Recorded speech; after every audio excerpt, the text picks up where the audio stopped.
My name is Katinka. I'm the seamstress at the cottage, and today you're going to keep me company while I'm painting this table legs. I'm going to chat to you about sewing, about life, and about creativity. This table I had made when I had my first studio in 2004, and it has changed shape. It was a bit high when they made it originally, so I had to make it shorter, and I've now cut a hole in it so it can fit on that wall. But it is sturdy and I can actually unscrew everything and fold it flat. The piece of wood is just compressed countertop that my dad used in his office at one stage, and it was left over. And then the feet I had made with a metal worker. And that's something that I've learned through the years.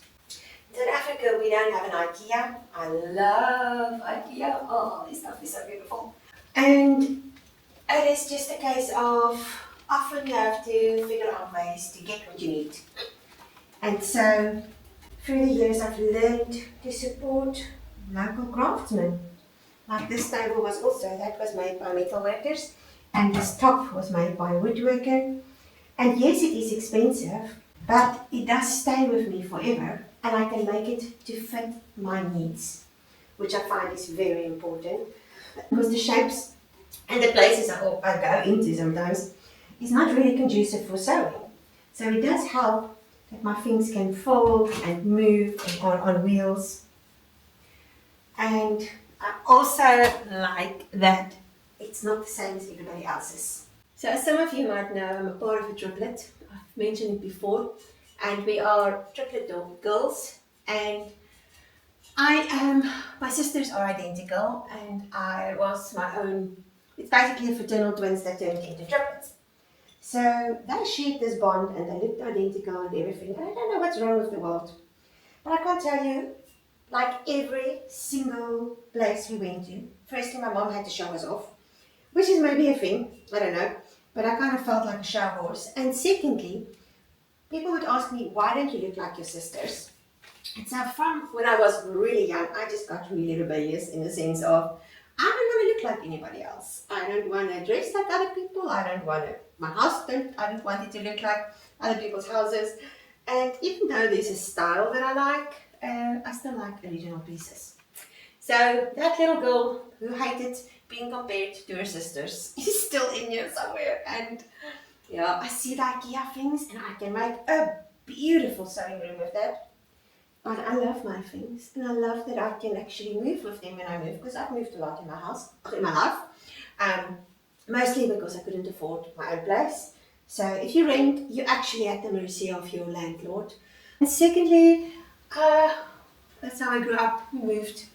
And so part of me, it's like I always joke, my cups after 4 years start packing themselves. But I did settle for a while and I loved it, and I'm actually ready to settle again. I loved my last 2 years of traveling the world, and yeah, I might do it again. But for now, I love that I'm in Cape Town. I love the space that I have.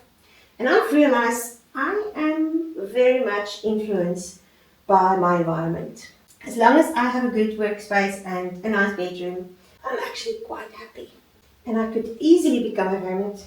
And so, here I am painting these legs because they are rusting after how many years? 20 years basically. And not a lot, because I did look after them through the years, even if it doesn't look like it. But it's done. And I had some of this paint left over. I used it in that room on all the things that was rusted again. I didn't want to go the normal black. I think that's boring. So I found this, I think it's called hammered bronze. And I really love that it's not too shiny like gold would have been, because I considered gold to start with. And I think it's a bit more timeless than just plain gold. I don't think I would get tired of this, because it kind of melts into the background. And then when you look closely, you like see it's got, oh, there's a shine in it. And so I like that part of it. So for today, I will just chat to you while I'm painting. Let's talk about sewing. And look at this, you can just move it because it's on wheels. Oh my goodness. Put everything on wheels. You can't go wrong with that. So sewing, think a year or 2 years ago I told my story basically. I started sewing since I was very young. I remember my mom and my granny. My granny used to be a dressmaker, and my mom also. And I would literally sit under the table and play with the scraps. And so somewhere along the line, those scraps turned into dolls' clothes, and my granny saw it and decided that there's potential, and she started teaching me. And she was a very hard teacher. She made me unpick my doll's clothes and always said to me, your inside must be as neat as the outside. You need to be able to wear this inside out. Which is a valid point because, as I said before, the little girl I was hated to look like my sisters. So I would pick my clothes, my mom would dress us the same. And I would put my clothes back to front and inside out. Firstly, because I wanted to look differently. And secondly, because I was really messy. Because when you are an artist, which I think I am. Actually, I've never met. You know what? It's the first time I actually acknowledge it. I have artistic tendencies. And with artistic tendencies, you tend to get really messy because you see a mud puddle, others see it as a mud puddle to avoid, you see it as potential paint. And so on and so forth. So I would put my clothes back to front, inside out. And as it gets dirtier through the day, which didn't take long, I would just turn it inside out because the inside's still clean, and then I would turn it back to front because the back is still clean, and that is what I would do. And so my family started calling me Ugly Duck, my name backwards, Katinka backwards. And it kind of stuck. Hello, Pinky. Hey, Leafy. Don't get paint on you because this is enamel, and I don't want to clean you with turpentine. My aloof cat. She only comes out when she feels safe. Poor thing. She's been through a bit of a thing in the last few years. But she's such a trooper. Have we moved to that side? So basically, I've been sewing since I was like 3 or 4. And through the years, I really didn't have a lot of money. So I had to be creative.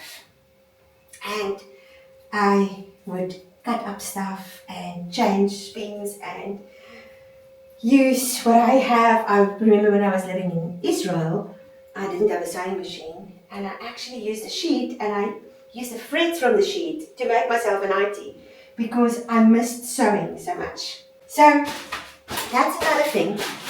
You don't have to have the fancy patterns. If you are willing to use the cheap fabrics or the fabrics from the charity shop, it doesn't matter if you make mistakes. See this school fees. If you would go to fashion school, you would pay quite a lot for that privilege, and you will learn all the things.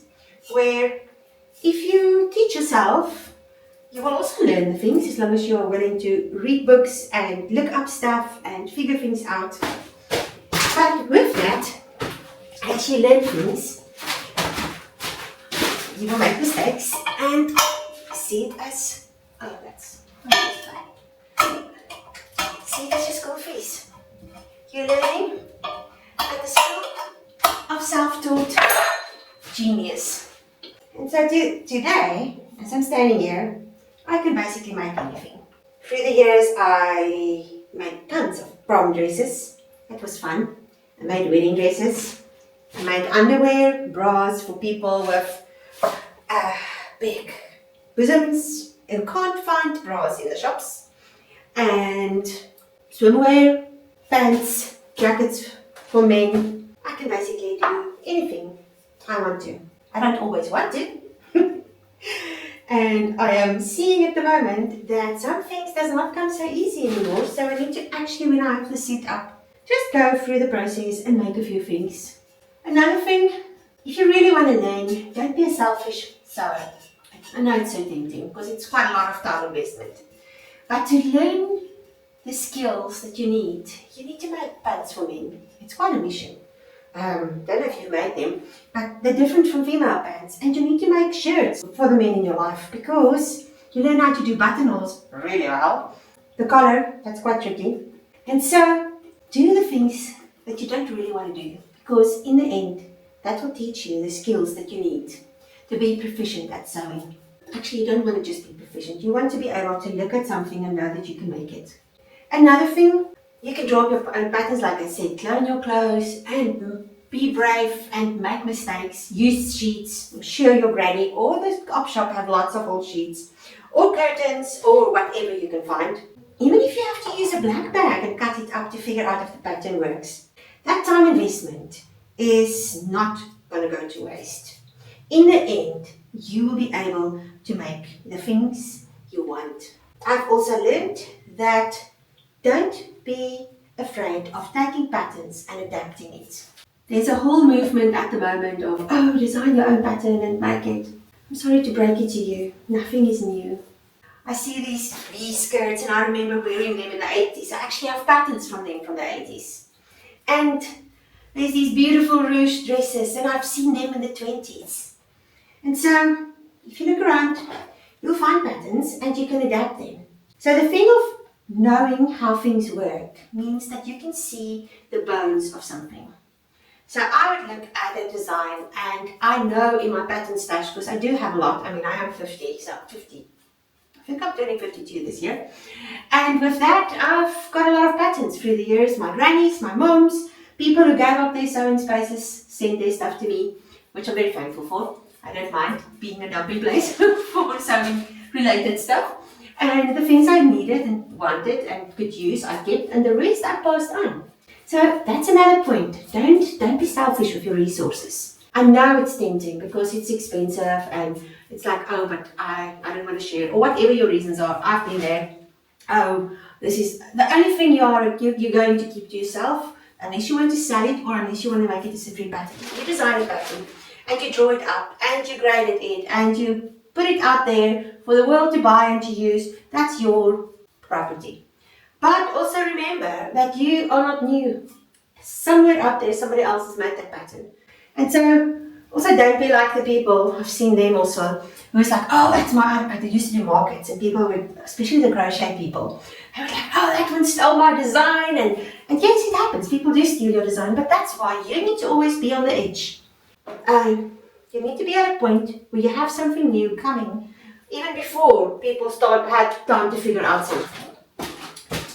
There was this one lady and she made beautiful things, but it was the same thing. For the 8 years I've known her, she's never changed anything.